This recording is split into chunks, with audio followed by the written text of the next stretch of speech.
नंदन ब्रज जन रंजन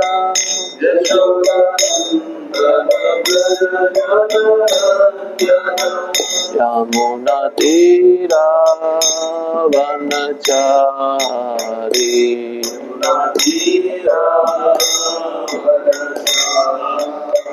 यमुना तीरा वनचारी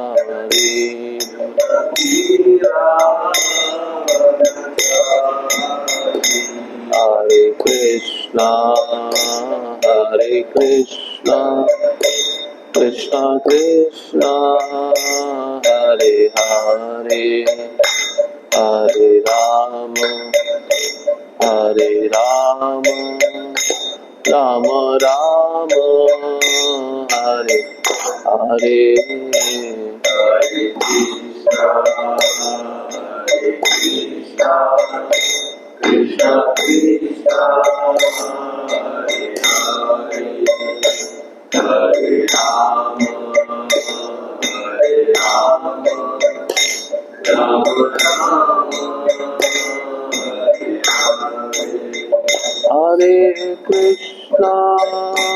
हरे कृष्णा कृष्णा कृष्णा हरे हरे हरे राम राम राम हरे हरे हरे कृष्णा कृष्णा कृष्णा हरे हरे हरे राम राम हरे हरे जय राधा श्याम सुंदर राधे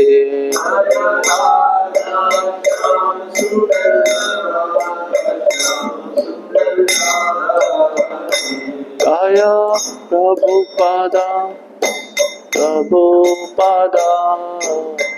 प्रभुपादा श्रीला प्रभुपादा जय प्रभुपादा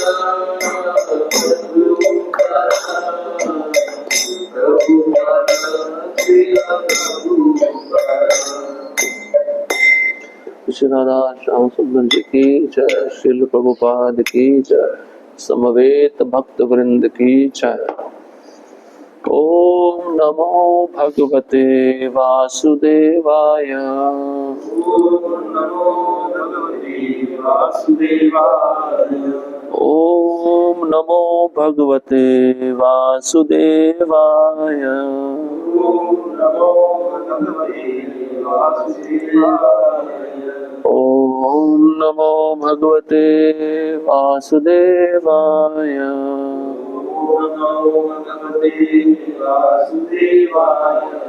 नारायणं नमस्कृत्यं नरं चैव नरोत्तमं देवीं सरस्वतीं व्यासं ततो जयमुदीरयेत्। नष्टप्रायेषु अभद्रेषु नित्यं भागवत सेवया भगवती उत्तम श्लोके भक्तिर्भवति नैष्टिकी। कृष्णाय वासुदेवाय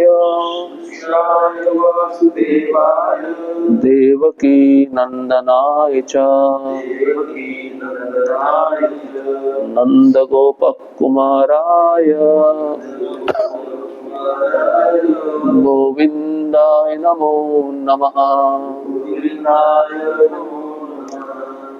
ग्रंथराज श्रीमद् भागवतम पहला स्कंद अध्याय 11 श्लोक क्रमांक 12। सर्वतो सर्वविभवा पुण्यवृक्षलताश्रमे उद्यानोपवनारामे वृत्तपद्मारकरश्रियम् सर्वतो सर्वविभवा पुण्यवृक्षलताश्रमे उद्यानोपवनारामे वृत्तपद्माकरश्रियम् सर्वतो सर्वविभवा पुण्यवृक्षलताश्रमे उद्यानोपवनारामे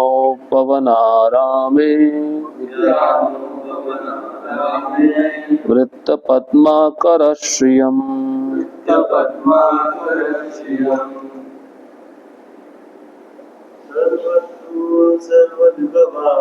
सर्वतो सर्वविभवा पुण्यवृक्षलताश्रमे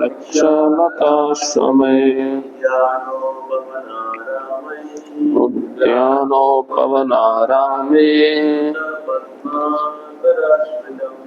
वृत्तपद्माकरश्रियम्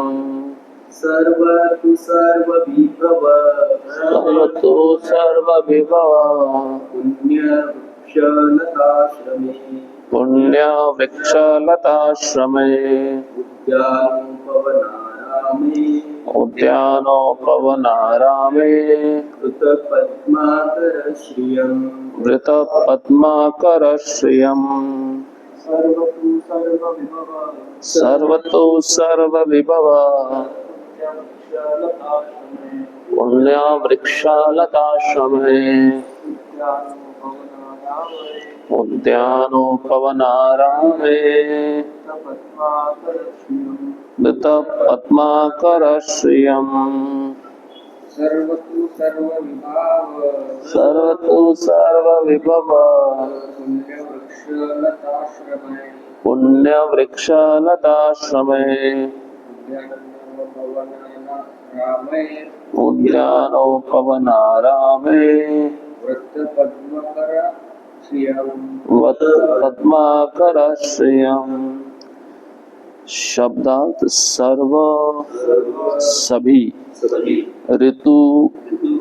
ऋतुए, सर्व समस्त, विभव ऐश्वर्य, पुण्य पवित्र, वृक्ष पेड़, लता बेले, आश्रमय आश्रमों के साथ, उद्यान बगीचे, उपवन पुष्पोद्यान, आरामय क्रीड़ावन, आरामदायक बगीचे तथा सुंदर पार्क से,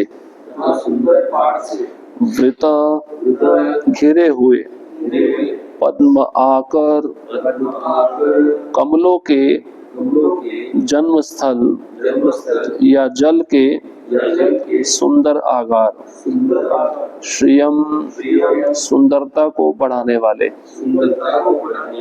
अनुवाद और तात्पर्य हिज डिवाइन ग्रेस एसी भक्ति वेदांत स्वामी शिल प्रभुपाद द्वारा शिल प्रभुपाद की जय। अनुवाद। द्वारकापुरी समस्त ऋतुओं के ऐश्वर्य से पूर्ण थी। उसमें पवित्र सर्वत्र आश्रम, उद्यान, पुष्पोद्यान, पार्क तथा कमलों से परिपूर्ण जलाशय थे। तात्पर्य मानव सभ्यता की पूर्णता प्रकृति के वरदानों का सदुपयोग उनके सहज रूप में करने से संभव बनाई जा सकती है, जैसा कि द्वारका के ऐश्वर्य के वर्णन से प्रकट है। उसके चारों ओर पुष्पोद्यान तथा फलों के बगीचे थे और जलाशय थे जो कमलों से परिपूर्ण थे। यहाँ पर किसी मिल तथा कसाई घर के बल पर चलने वाली फैक्ट्री का उल्लेख नहीं है, जो आधुनिक महानगरों के लिए आवश्यक साज सामग्री है। फिर भी आधुनिक सुसंस्कृत मनुष्य के अंतःकरण में भी प्रकृति प्रकृति के वरदानों का उपयोग करने की रुचि बरकरार है। आधुनिक सभ्यता के अग्रणी अपने निजी आवासों को ऐसे स्थानों में बनाते हैं जहां सुंदर बगीचे तथा जलाशय हो, लेकिन सामान्य व्यक्तियों को वे पार्कों तथा बगीचों से रहित दम घोटू स्थानों में रहने के लिए छोड़ देते हैं। लेकिन यहाँ पर हमें द्वारकापुरी का सर्वथा भिन्न वर्णन प्राप्त होता है। ऐसा लगता है कि सारा धाम ऐसे उद्यानों तथा पार्कों एवं कमलों की से परिपूर्ण जलाशयों द्वारा घिरा हुआ था। ऐसा लगता है कि सारे लोग प्रकृति द्वारा प्रदत्त फूलों तथा फलों पर निर्भर थे और वहां ऐसे उद्योग नहीं थे जो गंदी बस्ती तथा झुग्गी झोपड़ियां बढ़ावा देते हैं। सभ्यता की प्रगति का अनुमान उन मिलों तथा फैक्ट्रियों की बढ़ोतरी से नहीं लगाया जाता जिनसे मनुष्य की कोमल भावनाएं विनष्ट हों, अपितु मनुष्यों में प्रबल आध्यात्मिक प्रवृत्तियों के विकास से लगाया जाता है, जिससे उन्हें भगवत धाम वापस जाने का अवसर प्राप्त हो सके। फैक्ट्रियों तथा मिलों का विकास उग्र कर्म कहलाता है और ऐसे कर्म से मनुष्य तथा समाज की सुकोमल भावनाओं का क्षय होकर असुरों का कारागार बना देती है। यहाँ पर हम पवित्र वृक्षों का उल्लेख पाते हैं जिनमें ऋतु के अनुसार फूल फल लगते हैं। अपवित्र वृक्ष केवल व्यर्थ के जंगल होते हैं और उनका उपयोग केवल ईंधन के लिए हो सकता है। आधुनिक सभ्यता में ऐसे अपवित्र वृक्षों को सड़क के दोनों किनारों पर रोपा जाता है। मानव शक्ति का सदुपयोग सुकोमल भावनाओं के विकास के लिए होना चाहिए, जिससे आध्यात्मिक ज्ञान प्राप्त हो सके और इसी में जीवन का समाधान प्राप्त होता है। मनुष्य के शरीर में सूक्ष्म तंतुओं के विकास के लिए फल फूल, सुंदर उद्यान, पार्क, कमलों के बीच क्रीड़ा करते बतख एवं हंसों से युक्त जलाशय तथा प्रचुर दूध तथा मक्खन देने वाली गायें आवश्यक है। इसके विपरीत कारागार तुल्य खाने, फैक्ट्रियां तथा कार्यशालाएं श्रमिक वर्ग में आसुरी प्रवृत्तियों को जन्म देती हैं। श्रमिक वर्ग के बल पर ही शोषण को प्रश्रय मिलता है। फलस्वरूप उनमें अनेक प्रकार के उग्र संघर्ष होते रहते हैं। द्वारका धाम का वर्णन मानवीय सभ्यता के लिए एक आदर्श प्रस्तुत करता है।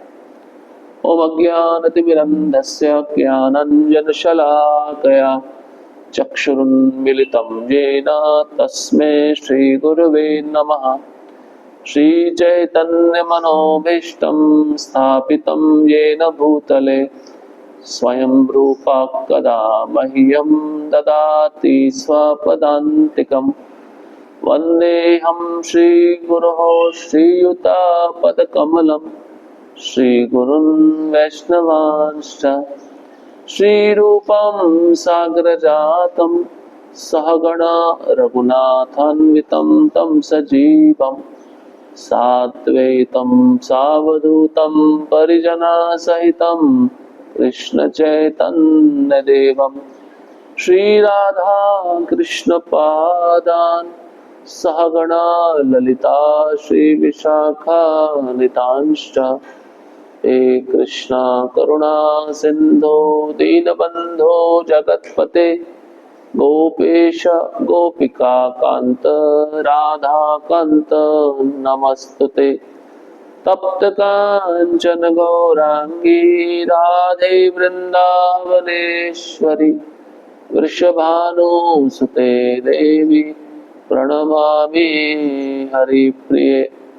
वाञ्छाकल्पतरुभ्यश्च कृपा सिन्धुभ्य एव च पतितानां पावनेभ्यो वैष्णवेभ्यो नमो नमः।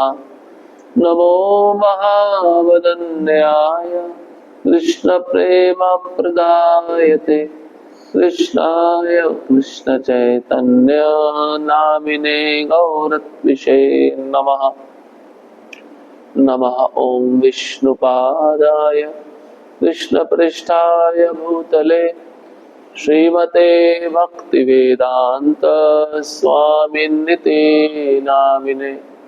नमस्ते सारस्वते देवे गौरवाणी प्रचारिणे निर्विशेष शून्यवादी पाश्चात्य देशतारिणे जय श्री कृष्ण चैतन्य प्रभु नित्यानंद श्री अद्वैता गदाधर श्रीवासादि गौर भक्त वृंद हरे कृष्णा कृष्णा कृष्णा हरे हरे हरे राम राम राम हरे हरे।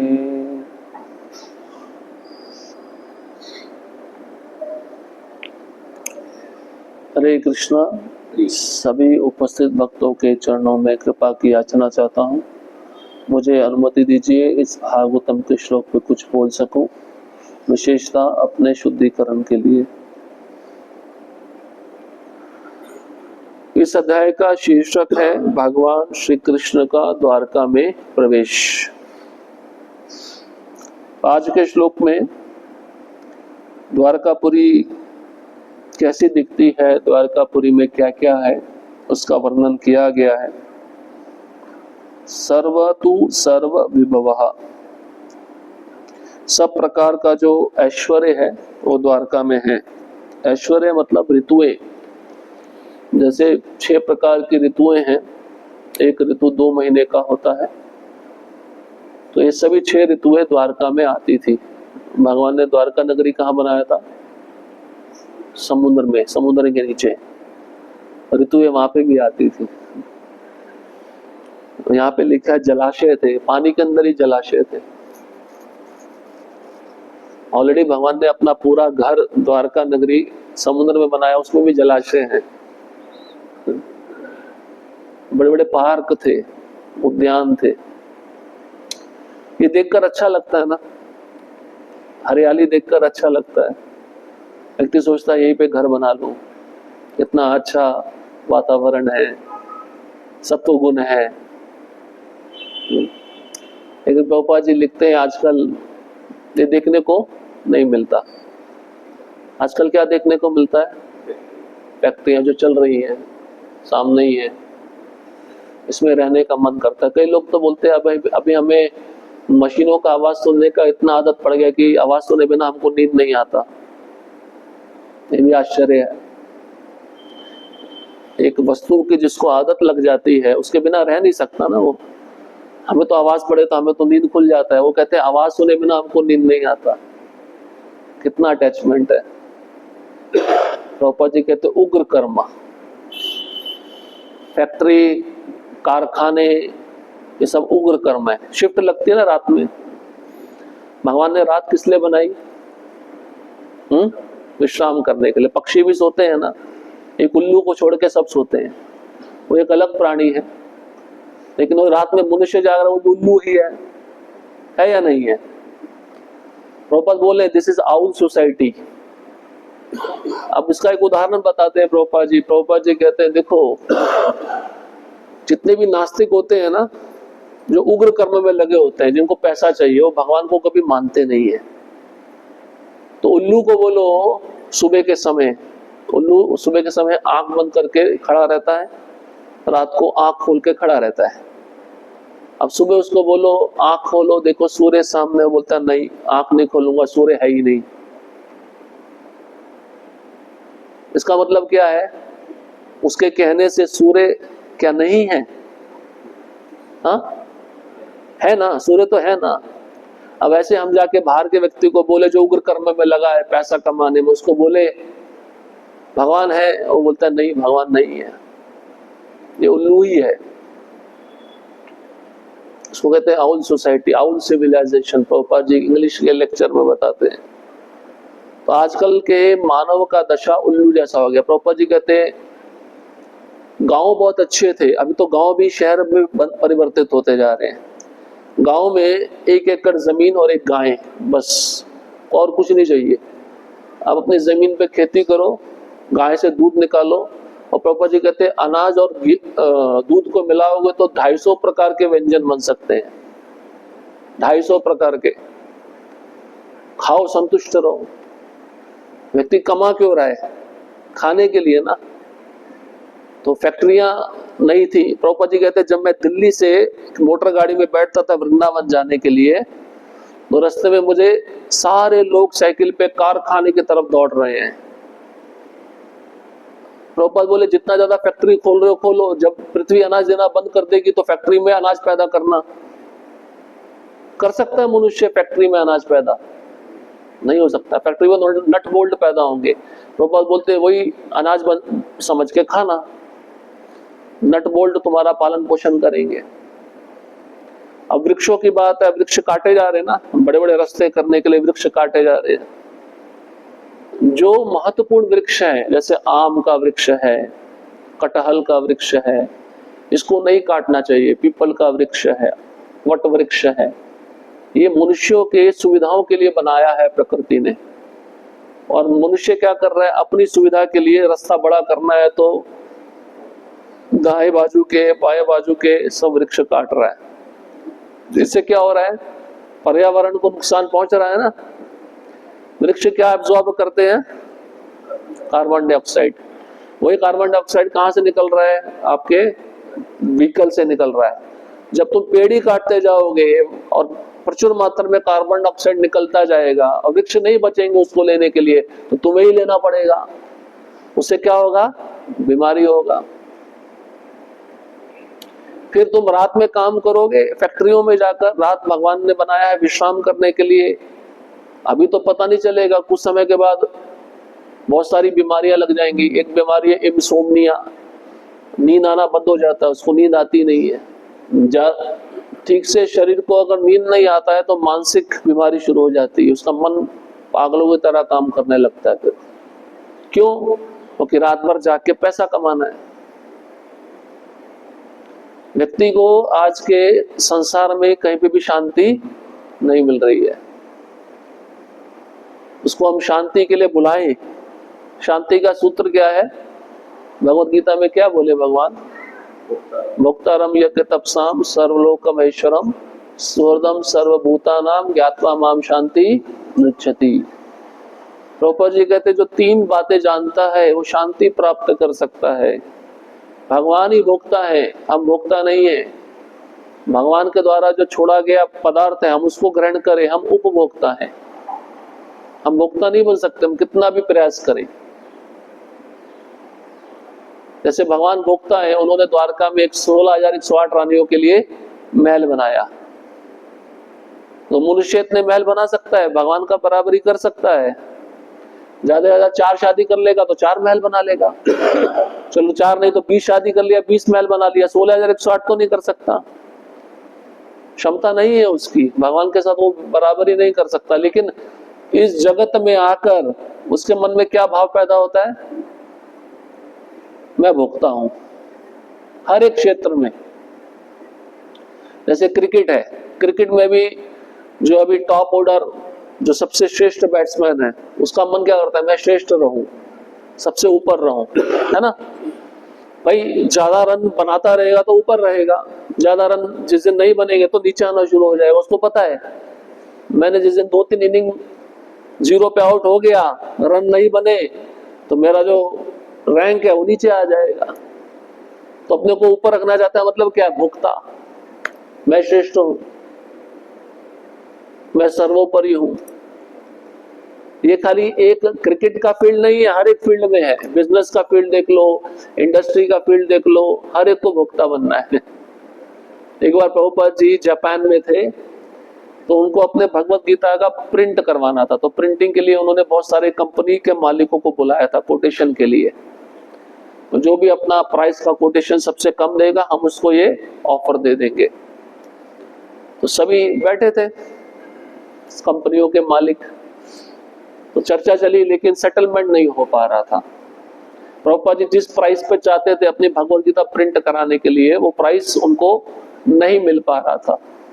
तो इंटरवल हुआ, इंटरवल के समय प्रभुपाद जी बैठे थे, तो एक कंपनी का मालिक सामने बैठा था और प्रभुपाद जी ने उसको बुलाया और सभी कंपनी के मालिकों का विजिटिंग कार्ड था सामने। तो प्रभुपाद जी जहां पे भी जाते हैं उनका मूड प्रीचिंग का होता है। बिजनेस की बात अलग रहती है, लेकिन बिजनेस को भी वो प्रीचिंग के साथ जोड़ देते हैं। प्रभुपाद ने पूछा तुम्हारे जीवन का उद्देश्य क्या है? उसने क्या किया, उसका कार्ड सबसे नीचे था, उसने उठा के निकाल के सबसे ऊपर रख दिया। ये मेरे जीवन का उद्देश्य है। क्या उद्देश्य है? कि मैं सभी जो मालिक इधर बैठे हैं कंपनी के, इसमें सबसे श्रेष्ठ व्यक्ति बनना चाहता हूं, इसलिए आप मुझे ऑफर दो। प्रभुपाद जी कहते हैं कितना खतरनाक है ये सूक्ष्म रूप से जो भावना मन में बैठी है जीव की, कितनी खतरनाक है। और भक्ति में भी है ऐसा, ऐसा नहीं है कि ये बाहर के जगत में है। भक्ति में भी कोई आता है नया नया तो दूसरे भक्तों को देखता है, अरे ये भक्त 5 साल से है, ये भक्त 10 साल से है, तो उन्होंने थोड़ा मेहनत करके पद प्राप्त किया होगा, प्रेसिडेंट बने होंगे, चलो मुझे भी बनना है। और प्रेसिडेंट बनने के लिए मुझे क्या करना पड़ेगा? फिर वो प्रेसिडेंट के पास में जाकर पूछता है, उनका असिस्टेंट बन जाता है। असिस्टेंट बनने के बाद जैसा वो बोलते हैं वैसा कार्य करता रहता है। तो प्रेसिडेंट को भी लगता है यार मेरे कितनी आज्ञा का पालन कर रहा है, कितना ओबीडिएंट है, कितना आज्ञा पालक है। अब उसको पता है ये जैसे हटेंगे तो मेरा ही चांस लगेगा बनने का, है या नहीं है? तो सब जगह ये बीमारी भरी हुई है। इसलिए प्रभु जी कहते हैं कोई भी दास बनना नहीं चाहता है, सभी क्या बनना चाहते हैं? बॉस। सबको हर एक फील्ड में अपने अपने क्षेत्र में बॉस बनना है। और माया का काम ही ये है तुमको बॉस बनाना। जिस दिन तुम्हारे मन में भाव आ जाएगा मैं दास बनूं, तब माया तुमको छोड़ देगी, तुम्हारे पास में ज्यादा समय नहीं रहेगी। इसलिए आज का मनुष्य देखो क्या क्या कर रहा है। प्रभुपाद जी गाय के बारे में बताए हैं, तात्पर्य में पढ़िए। प्रभुपाद जी लिखते हैं कि आधुनिक सभ्यता कैसे प्रगति कर रही है, कैसे पता लगाओगे? भाई ज्यादा हॉस्पिटल खुल गए, ये प्रगति का लक्षण है क्या? इसके किसका लक्षण है? बीमारी ज्यादा बढ़ रही है। हमारे गुरु महाराज कहते थे पहले उनके गांव में कोई डॉक्टर नहीं था, डॉक्टर की आवश्यकता ही नहीं पड़ती थी। कितना डॉक्टर की आवश्यकता नहीं तो मतलब सब ठीक है या नहीं है? लेकिन जैसे ही पता चला ये गांव में एक बहुत बड़ा डिस्पेंसरी खुलने जा रहा है, सब पहुंच गए रिबन काटने के लिए। चलो हमारा गांव कितना प्रगतिशील हो गया, हमारे गांव में आज एक हॉस्पिटल छोटा सा खुलने वाला है। खुश हो गए सभी। अरे खुशी का बात नहीं है। यहाँ पे आपने सुना द्वारका नगरी में कहीं हॉस्पिटल खुला है? कहीं पे लिखा नहीं है। यहाँ पे तो सुंदर सरोवर है, उसमें कमल खिले हुए हैं, झरने बह रहे हैं, बगीचे हैं, पार्क है, दिखने में इतना सुंदर है। और ऐसे बगीचे जिसमें पेड़ ऐसे लगे हैं, फल और फूल प्रचुर मात्रा में है। साधु जब पहले जंगल में रहते थे क्या खा के जीवन व्यतीत करते थे? फल और फूल, कंदमूल फल बोलते हैं। भगवान राम जब वनवास में थे 14 वर्ष, उन्होंने कोई पका हुआ अन्न नहीं खाया था, उन्होंने कंदमूल फल खाए थे। अभी भीष्म पंचक चल रहा है। अभी हम एक भक्त को बोले, मैं तो नहीं कर रहा हूँ, एक उदाहरण बता रहा हूँ कि प्रभु जी आपको 5 दिन फल पे रहना है, तो पहले तो जान निकल जाएगी उसकी, क्योंकि अन्न में प्राण टिका हुआ है। अन्न नहीं मिलेगा तो व्यक्ति को ऐसा लगता है मर जाएंगे, बल्कि ज्यादा खाने से मरेंगे, कम खाने से ज्यादा जिएंगे। योगी लोग जो हिमालय पे बैठे हैं, पता आपको, वो कुछ खाते नहीं है, श्वास को रोक कर वो अपनी आयु बढ़ाते हैं। प्रभुपाद जी तात्पर्य में लिखते हैं। और यही योगी कुंभ मेला में आ जाते हैं। अभी 2025 में कुंभ मेला लगने वाला है, पता है आपको? सारे आ जाएंगे उतर के। और आयु उनकी पता कितनी होगी? 400 साल। तुम दुख गए हो, तुम्हारे होश उड़ जाएंगे सब। 400 साल तक जीते हैं वो श्वास रोक कर। जब कुंभ मेला समाप्त होता है चले जाते हैं, फिर किसी को पता नहीं कहां से आए कहां से चले गए। उनके पास सिद्धियां होती हैं, हवा में रहते हैं, मंत्र पे जीते हैं, श्वास रोक कर। इसलिए प्रभुपाद जी क्या लिखते हैं, जो मैथुन एक्टिविटी ज्यादा कर रहा है ना, जो सेक्स ज्यादा करता है, उसका आयु कम होता जाता है, क्योंकि सांस ज्यादा बढ़ती है ना सेक्स करते समय। प्रभुपाद जी लॉजिक लिखे हैं तात्पर्य में, कई तात्पर्यों में। इसलिए जो ब्रह्मचर्य जीवन का अच्छे से पालन करता है ना, उसकी आयु बड़ी होती है, उसको कोई बीमारी नहीं लगता है, डिसीजन मेकिंग जल्दी कर सकता है, किसी से डरता नहीं है वो। ये सारा क्वालिटी है ब्रह्मचर्य जीवन का। लेकिन उस ब्रह्मचर्य जीवन को भक्ति से जोड़ना चाहिए, तब अच्छा है। तो यहाँ पे बताया गया है, ये सब चीजें अब देखने को मिलती नहीं है जो श्लोक में द्वारकापुरी के लक्षण बताए गए हैं। आजकल तो देखो आप, हर जगह यही है। लोग क्या कर रहे हैं, पेड़ों को काट के फर्नीचर बना रहे हैं। जो बेचारे गांव थे वो शहर बनते जा रहे हैं। और बेचारा आप जंगल काटोगे, जंगल के जानवर कहाँ जाएंगे? हमारे पास ही आएंगे रहने के लिए, चिंता मत करो। अब तुम वन काटे जा रहे हो, सांप कहाँ आएंगे? सांप क्यों मिलते हैं गलियों में? क्योंकि तुम उनके घर उजाड़ रहे हो। उनको रहने का अधिकार है या नहीं है? अपने लालच के लिए तुम कितना प्रकृति का शोषण कर रहे हो। एक दुशासन था, उसे द्रौपदी की साड़ी खींची थी ना। हमारे गुरु महाराज कहते हैं आजकल बहुत सारे दुशासन है। पता क्या कैसे साड़ी खींच रहे हैं? ये प्रकृति जो है, इसने हरे रंग की साड़ी पहनी हुई है। हरा रंग समझते हैं? घास, पेड़, लताएं, और इसको काटा जा रहा है। काट कर क्या कर रहे हैं? ड्रिलिंग मशीन डाल रहे हैं। कहाँ तेल है, कहाँ पानी है। तो प्रभुपाद जी कहते हैं ये ड्रिलिंग मशीन डालना मतलब पृथ्वी को सुई चुभोने के जैसा है। सुई चुभोते हैं ना, जैसे जैसे आपको सुई चुभोए तो कैसा लगेगा? कैसा लगेगा? दर्द होगा। ऐसे प्रकृति को कष्ट पहुंचता है। फिर कसाई खाने खुल गए। प्रभुपाद जी तात्पर्य में लिखे उग्र कर्म, कसाई। भाई किसी पशु को मारना ये उग्र कर्म है या नहीं है? उसको जीने का अधिकार है ना। और उसमें भी गाय का हत्या। प्रभुपाद जी तात्पर्य में लिखते हैं कुछ ओकेजन पे बकरी का या भैंस का बलि देवी काली के सामने महीने में एक दिन अमावस्या के दिन दे सकते हैं, जिसको मांस खाने का बहुत रुचि है। लेकिन उसके लिए भी विधि है। विधि क्या है कि जब आप उसको काटोगे तो काटते समय एक मंत्र बोलना है। अभी मैं तुमको काट रहा हूं, अगले जन्म में तुम मुझे काटना। ये मंत्र है। ये मंत्र क्यों बनाया है?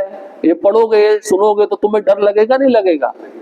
और तुम छोड़ दोगे, इसलिए वेदों में मंत्र दिया है।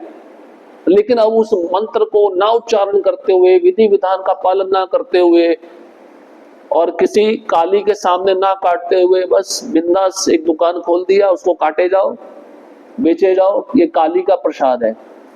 बंगाल में ऐसी मांस की दुकानें बहुत सारी, और वहां लिखा है काली का प्रसाद। ये काली का प्रसाद नहीं, काली इसको खाती नहीं है। काली के भूत प्रेत गण खाते हैं, वो भूतों का प्रसाद है वो।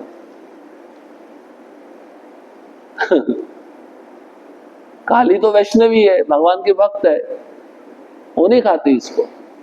कितना मिसकंसेप्शन है लोगों के अंदर। ये बंगाल में बहुत चलता है, क्योंकि वहां पे काली पूजा ज्यादा होती है नवरात्रों के समय। तो गाय का किसी भी प्रकार से हत्या नहीं होना चाहिए। केवल दो जानवरों का उल्लेख है, बकरी है नहीं तो भैंस है, बस, और कोई नहीं। गाय का उल्लेख नहीं है। गाय का मांस कोई भी खाना नहीं चाहिए, शास्त्र में वर्जित है बिल्कुल। अब ये नियम पालन नहीं हो रहे हैं। अपनी जीव की तृप्ति के लिए व्यक्ति कसाई खाना खोला हुआ है, उग्र कर्म है। तुम जब जिस समय जानवर को काटते हो तो भयभीत होता है, अपने दांत दिखाता है, अपने को बचाने के लिए, अपना रक्षण करने के लिए दांत दिखाता है, घूरता है, और डर भी होता है। तो आप जब काटोगे वो भाव उसमें रह गया ना, आप उसको खाओगे तो वही भाव तुम्हारे अंदर आ गया। तुम्हारी भी जो वृत्ति है आसुरी बन गई, भय वहीं से आ गया, उग्रपन वहीं से आ गया। यही चीज है। अब मनुष्य का ऐसा सोच क्यों होता जा रहा है? ये कारण है। अब आप फल देख लो। उस दिन हम गए थे नरसिंहपुर, मैंने इतना बड़ा पेरू देखा, इतना बड़ा पेरू। मैंने बोला मैं तो दिमाग ही खराब हो गया, पेरू इतना छोटा देख इतना बड़ा कहां से आ गया? उसमें इंजेक्शन मार मार के उसको इतना फुला दिया। ये उग्र कर्म है। क्या खा रहे हैं हम? जहर खा रहे हैं, इसलिए शरीर में बीमारी लगती है। इधर दर्द होता है, इधर दर्द होता है, जल्दी बीमारी आ जाती है। क्यों? क्योंकि आहार ऑर्गेनिक नहीं है। अब वृक्षों पे दवाइयां मार दी, वृक्षों पे नहीं मारा तो जो फल निकाले हैं दुकानदार पता है ऐसा क्यों करता है? ज्यादा बड़ा फल होगा तो एक ही बिक जाएगा, वजन के हिसाब से पैसा भी ज्यादा आ जाएगा। छोटे छोटे फल होंगे तो ज्यादा जाएंगे।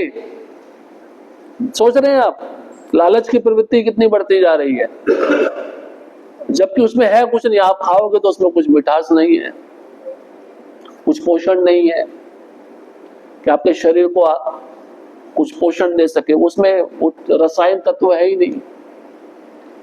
पीछे आपने न्यूज सुनी होगी, आटे में प्लास्टिक मिला हुआ है, आ रही थी ना न्यूज, चाइना से ऐसा आटा आ रहा है, प्लास्टिक मिल रहा है, क्या क्या खा रहे हो यार।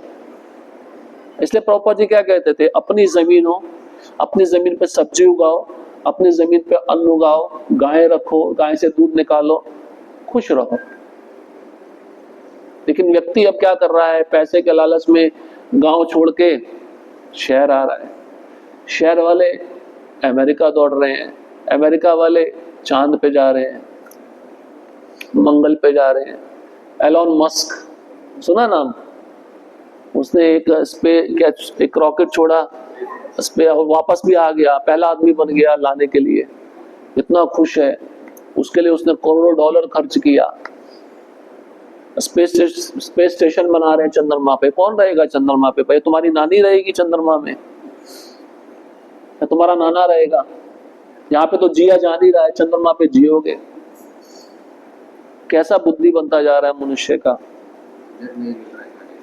खाने को नहीं मिल रहा ना कुछ समय के बाद पृथ्वी माता क्या करेगी, सब बंद कर देगी, क्योंकि पाप कर्म इतना बढ़ता जा रहा है।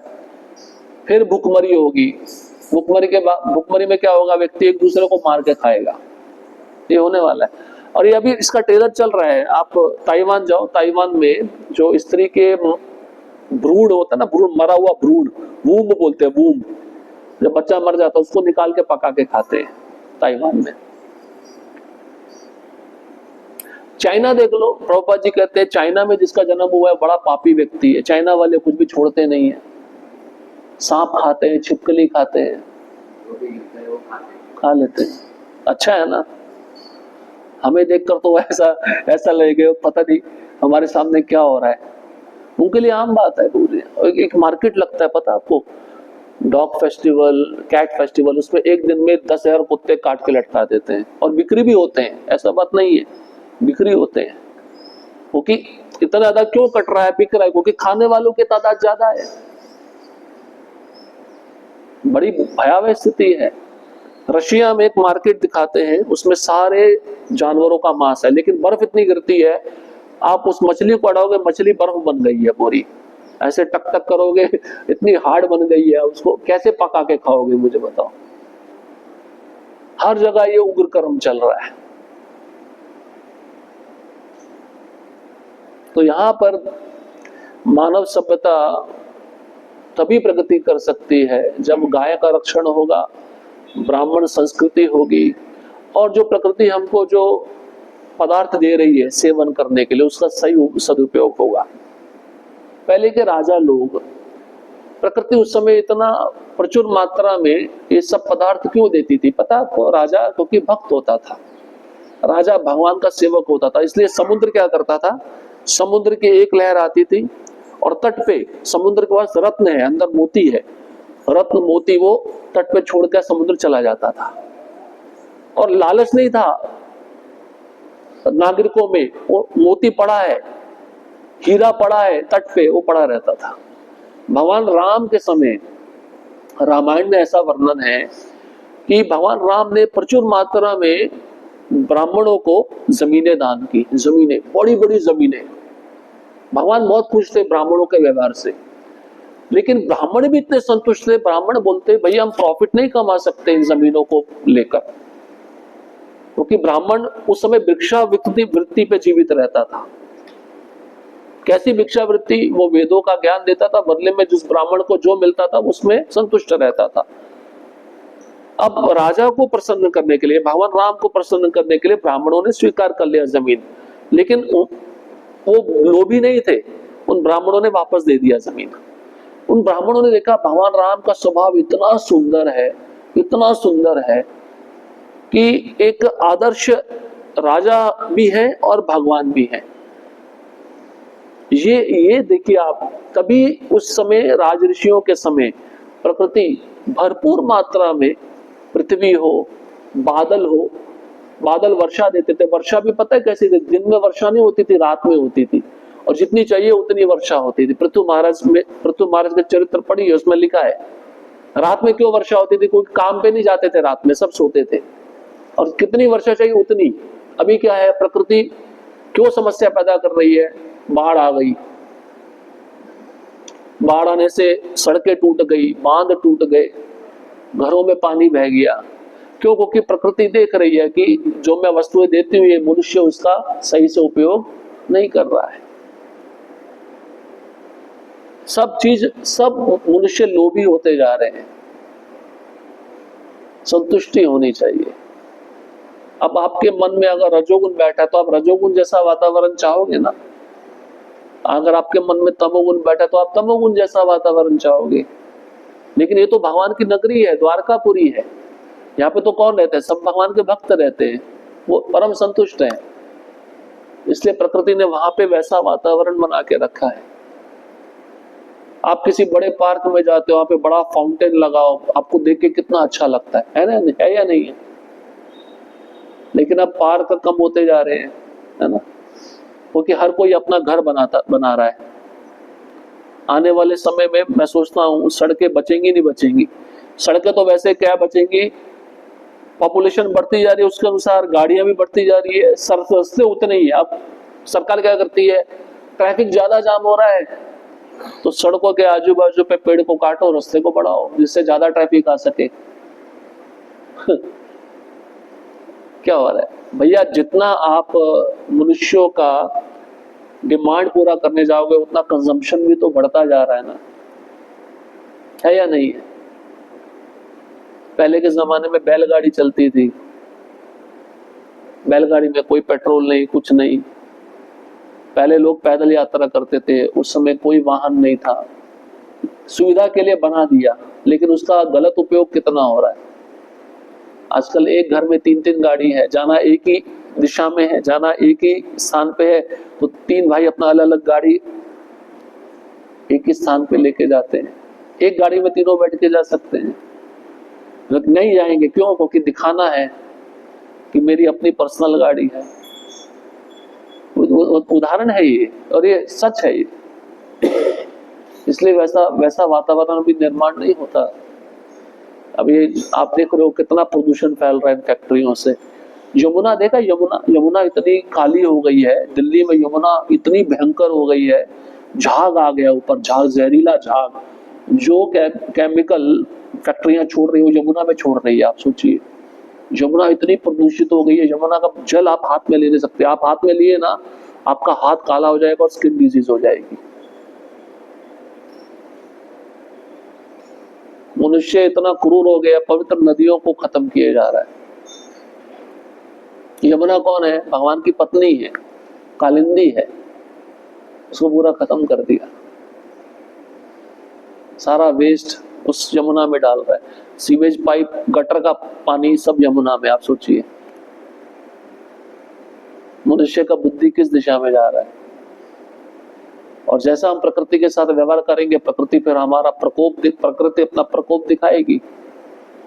अब कोल माइंस है, आप देखो, घर बनाने के लिए पहाड़ों पे ब्लास्ट करते हैं, देखा आपने? उसको समतल बनाने के लिए। आप समतल तो बना रहे हो। उत्तराखंड में पिछले साल एक घटना घटी थी, हर एक घर में दरार आ रही है। आपने समतल करके भूमि घर बना दी अपने, लेकिन हर एक घर में बड़ी बड़ी क्रैक्स आ रहे हैं, अब वो जमीन धंस रही है अंदर पूरी। आप अपना घर कैसे बचाओगे?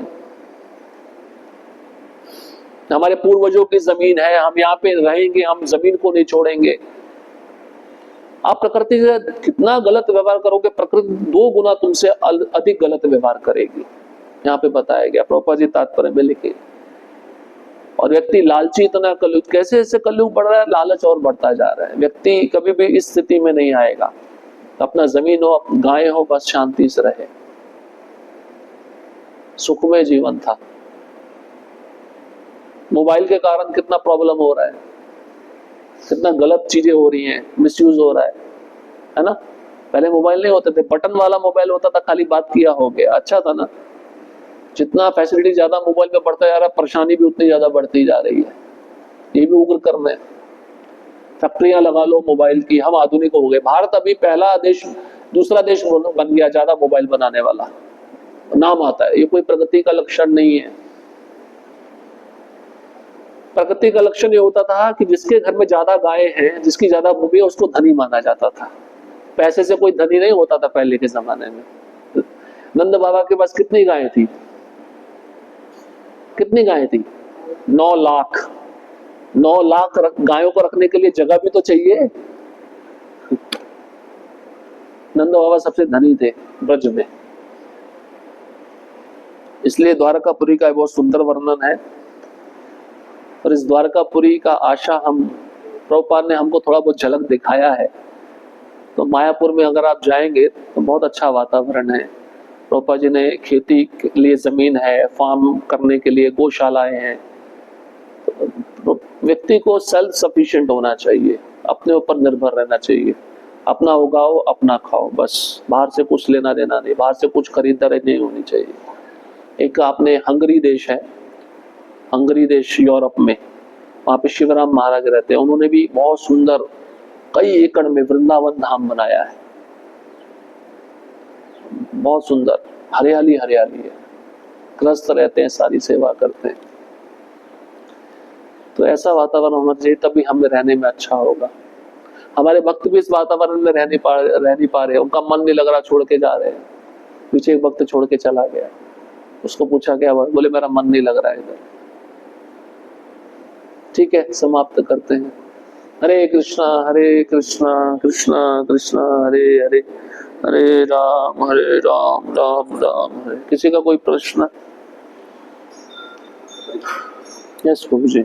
जो स्थिति चल रही है, खेत बेच रहे हैं और इंडस्ट्री बना रहे हैं, ये हम यहाँ पे देखो, लेकिन ये प्रैक्टिकल कैसा इम्प्लीमेंटेशन हो सकता है, ये जरूरी है। बड़ा कठिन है, नहीं होगा, नहीं होगा,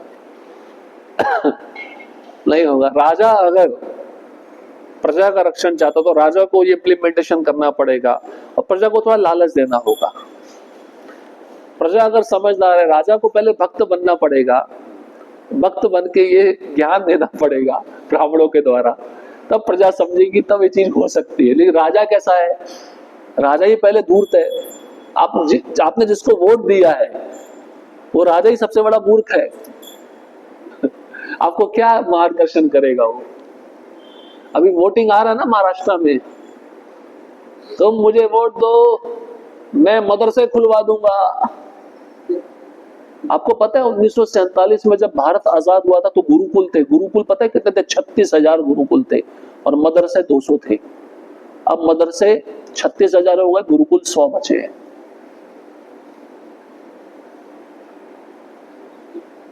मुस्लिमों को 10% आरक्षण मिलेगा। आजकल के नेता ये हैं। इन नेता लोगों पे क्या विश्वास करोगे? प्रभुपाद जी जैसा नेता चाहिए। प्रभुपाद जी को पूछा ना किसी ने, प्रभुपाद जी हम आपको अमेरिका का राष्ट्रपति देखना चाहते हैं बनते हुए। प्रभुपाद बोले नहीं, मेरे को इंटरेस्ट नहीं, मैं राष्ट्रपति का गुरु बनना चाहता हूं। समझते हो? गुरु बोलेगा ना शिष्य को तू ये कर दो। प्रभुपाद बोले नहीं, मुझे गुरु बनना है उसका, राष्ट्रपति का गुरु। अब मोदी का गुरु हो जाए, मोदी जी को बोले, और मोदी समर्पित हो अपने गुरु को, गुरु जैसा बोले मोदी जी वैसा करे, और वो गुरु शुद्ध भक्त हो, तो क्या होगा मुझे बताओ आप? ऐसे होगा, और ये बड़ी संभावना बहुत कम है। क्योंकि मैं डेली जाता हूँ लक्ष्मी इंडस्ट्रीज, वहाँ पे जो खेत है ना, हरे भरे दिखते हैं। अभी कुछ समय के बाद आपको कुछ नहीं दिखेगा, कुछ नहीं दिखेगा। हाँ, डंपिंग, वो डंपिंग आपके घर तक आएगा, चिंता मत करो। वो डंपिंग चलते चलते आपके पानी के नल में आएगा, उसी को आप पियोगे। ये मैं लिख के देता हूँ। दिल्ली वाले क्यों परेशान है? तैयार रहो, इसलिए ये जगत रहने लायक नहीं है। आप जो सोच रहे हो ना, रहने लायक नहीं है, चारों तरफ से खतरा है। अभी तो पॉपुलेशन दूसरे धर्म के लोगों की बढ़ती जा रही है, चिंता मत करो। जिस दिन 50% हो गई तुमको अपना घर छोड़ना पड़ेगा, तैयार रहो, इसके लिए भी तैयार रहो। अपनी पीढ़ी के बारे में सोचो। हाँ, अपनी पीढ़ी के बारे में सोचो। तुम तो जी लिए, तुम्हारे बच्चे कैसे जिएंगे, बच्चियां कैसे जिएंगी, बेटियां कैसे जिएंगी, ये सोचो। धूर्त लोग हैं, राजा लोग धूर्त हैं एक नंबर के। अभी पता है बांग्लादेश में एक आदेश निकला है, जो जिहादी लोगों ने एक आदेश निकाला, जो भी इस्कॉन का भक्त दिखे उसको गोली मार दो। हाँ, निकल गया आदेश। हाँ, मंदिर तो तोड़ दिए सब, अब भक्त बचे उनको गोली मारना है बस, आदेश निकल गया। वो जिहादी लोग हैं, ये इनका जिहाद है, ये मारेंगे।